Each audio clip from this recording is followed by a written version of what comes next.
Comparison is the thief of joy. You might think, man, there are all these happy, beautiful people, and I'm not that good looking and I'm not happy, so I must suck. That's true when you're talking about other people, especially people that have had more time than you or have had more advantages than you. But what I say when you compare yourself to your past self is that comparison is the bringer of progress. What do I mean by this? Stop comparing yourself to other people and start comparing yourself to who you were yesterday, who you were a week ago, or who you were a month ago. Let me explain. Instagram is a terrible app for happiness for this reason. When you're on Instagram, you're comparing yourself to other people who've had different experience than you, people that have had different parents than you, people that have had different luck than you, and people who are probably in the top 1% of all the people. Because if you go on the Instagram, you can just check out your feed and it's full of people that are rich, handsome, beautiful, hot, Lamborghini, mansion, Lamborghini, mansion, Lamborghini, Lamborghini, Lamborghini, Bugatti, mansion. You don't have any of those things. And that's gonna make you sad, obviously. I go onto my Instagram feed, other than it just being a bunch of maps. I see people who are 18, 19, sometimes 17 even, that are extremely successful. They have a big house, they have a Lamborghini, they work 4 hours a week, but make more than what I do in a month. 28 hours of their work is worth more than 624 of mine. There are different ways that you can process this comparison. However, many times, and probably most of the times I see these people, I just feel disappointed and feel like I'm failing at life and that I'm falling behind. However, when I'm thinking rationally, I can think, yeah, if I sacrifice probably what they have and put in the work, put in the hour, and work smarter, that yeah, I could probably have what they have too. And I'm motivated to work so much harder that day. And sure, that may work for some people, but it's way more important to compare yourself to who you were 3 months ago. By comparing yourself to who you were 3 months ago, you can see what you've improved upon a lot, and you can see what you still need to improve on. You can actually see that you've made progress, and don't just have to feel sad all the time and feel like you just want to throw in the towel and quit. Tell me, what did your average day include? I'll tell you mine. Since I still go to school, I'll tell you what I was like 2 months ago at the start of summer break. I was waking up around 10 a.m. every day, sitting in bed for an extra hour, just scrolling on probably YouTube Short, wasting my time away, just every time I see a funny video going. And then once I was done with that, I would go downstairs and get breakfast and water.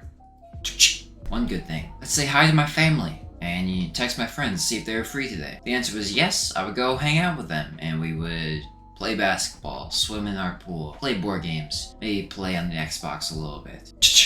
If not, I would see if any of them were free to play video games. And if that wasn't the case, then I would go upstairs and I'd play a game called Europa Universalis for 2 to 3 hours. Which is basically just a map game where you control a nation and try to conquer the whole world. It's an awesome game. And while I was playing this game, I would have YouTube open on my second monitor, watching self-improvement videos.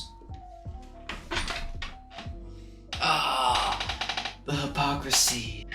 Makes me cringe so hard. Then I would do something good. I would go play basketball outside for 30 to 45 minutes. Then I might, very rarely, work out for 30 minutes. And do one workout in that whole time, 3 sets of dumbbell curls with 10-minute rests in between. Make sure to never go to failure. If I feel any uncomfortability in my arm, then instantly put down the weight. Then maybe I do some bench press. Try to hit that 1 rep max every day. Every day I try to go for 135, fail, gotta slip underneath the bar, then be like, okay, I give up. Then I come back the next day, try to do 135 again, because obviously I'm gonna be stronger. Then I would go eat dinner with my family, check in on them, see how they're doing, see how my parents' day at work was. Then I go upstairs to my computer and see if I can gather a bunch of my friends together to do a Minecraft party. We would get 6 to 8 of us together, use my friend's Minecraft Realm server, and we'd play the mini games on there for 4 to 6 hours a night, usually stopping sometime around 1 a.m. As you can see why I was sleeping until 10 every day. Then I took a shower, maybe, did my hygiene, but I would always make sure to watch YouTube 30 minutes before going to bed. My schedule is just a little bit better now. Starts with me waking up at 7 and doing deep work for about 2 hours. For the past couple of days, I've been writing up YouTube scripts. That's why I've got like 7 or so for YouTube videos that are upcoming. And right now, I just decided that today was going to be a recording day. It's 8 o'clock right now. I was done with this video at 7:30, but my phone never started recording my video, so I have to re-record the whole thing with a smile on my face, acting all happy so you guys will watch the video. Then after about 2 hours of this, I go take a shower, a cold, ice cold shower. Ooh. Then I do my hygiene. Then I do another hour of work. I'll probably record another video. Then I'm supposed to meditate. However, I'm very inconsistent with that.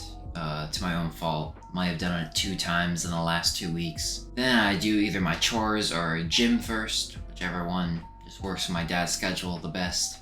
And then I go do my job. I almost guarantee if you're watching this YouTube video that you've probably made some very good progress in the last 3 months. And I want to congratulate you for that. Most people in your position just stay with where they are and don't try to improve at all. And even if you haven't made this type of progress, watching these types of YouTube videos means that you're on the right track. And a little further into the video, I have a couple things that you should start adding to your day right now. But it's important to look back at your past, and especially compare yourself to who you were yesterday. Because small incremental changes, compound daily, is what creates this huge change in life that I was just telling you about. In just the course of 2 months, I completely changed who I was and what I did in my day. I didn't all start doing this in one day. I started out with just improving my fitness, and then improving my work, and then taking cold showers, and then meditating, and then journaling, and all this type of stuff, just adding in this stuff incrementally to lead to huge change. Because the biggest problem that people do is that they just try to add all these great things into their day all at once. Problem is that for 99.99% of people, it's just going to be unsustainable for them. And they're just going to find an excuse or just find a reason to stop doing any of the change and just revert back to our old ways. So what are the best things to start with change today? Remember that you don't have to add all of these in at once. And it's a good idea to add one in, then wait a couple of weeks, let it sink in, let it create a habit out of it, and then add the next thing, and then let that sink in and get the habit, and so on. But here are some great starting points. First is probably the one that everyone should start out with, which is working out. Notice I didn't say going to the gym. You should go to the gym. In an ideal scenario, that would be your first step.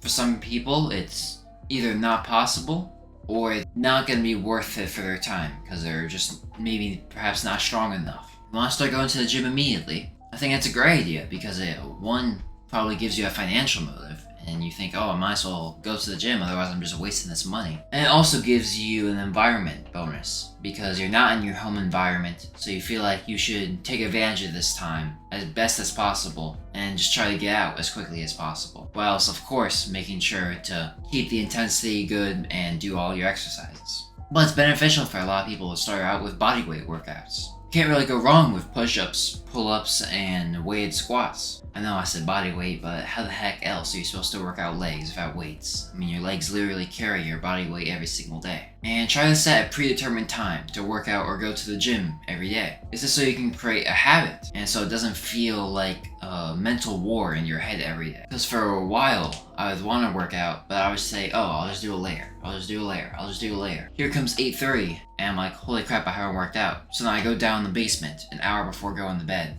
and work out for 45 minutes. And then feel pumped up and energized while I'm supposed to settle down and get ready for bed. But eventually, you'll create a habit out of this and you'll want to start working out or going to the gym.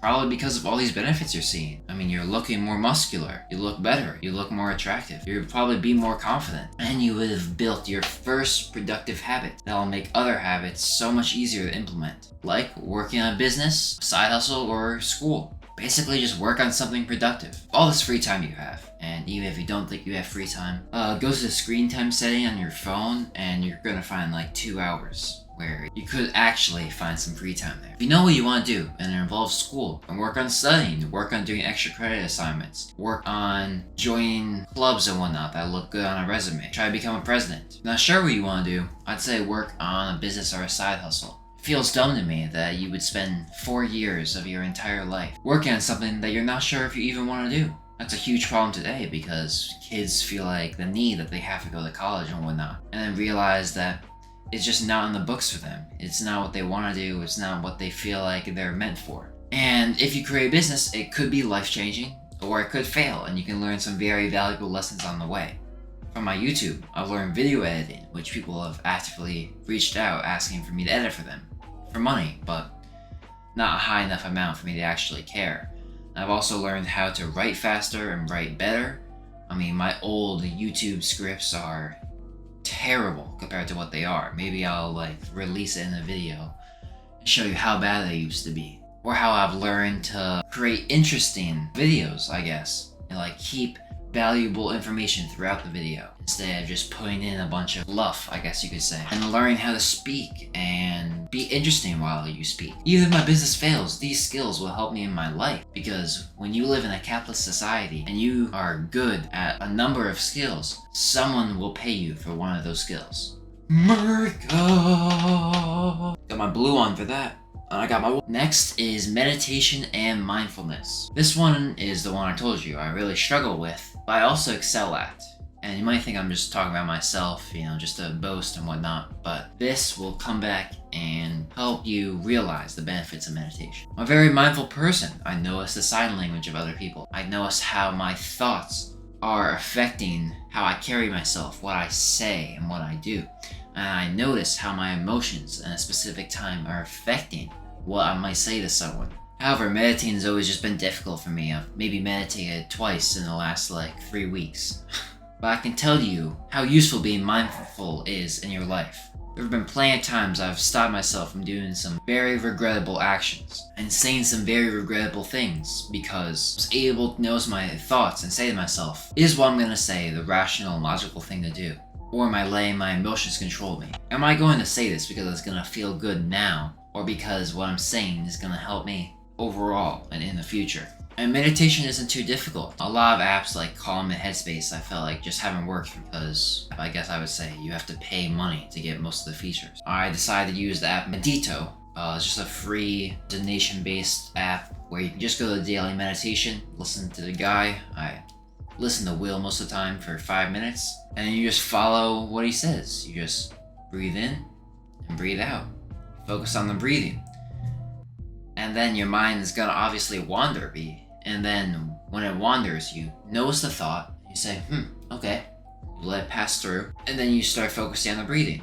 And then your mind's gonna wander, you notice that you're thinking, you notice the thought, you let it pass, and you go back to focusing on the breathing. And every time you do that, that's like 1 rep for your brain. Over time, you're gonna start meditating for longer and longer periods, and start getting more and more mindful. In addition to all the benefits, it's been shown that meditation really reduces stress and anxiety, which I think is very useful for most people in my generation. And I could extend this list to 10, make a top 10 video, get a whole bunch of watch time, but I think that's just taking advantage of your time, and I think it's important for you to go explore other ideas by yourself. You'll figure out that things like cold showers and gratitude journaling are very important and good things to start doing. But if you found this video helpful or entertaining in any way, make sure to subscribe. As I'm a small channel, I can take all the help I can get. Make sure to put in the work, put in the hour, and think better. Now meditate with it.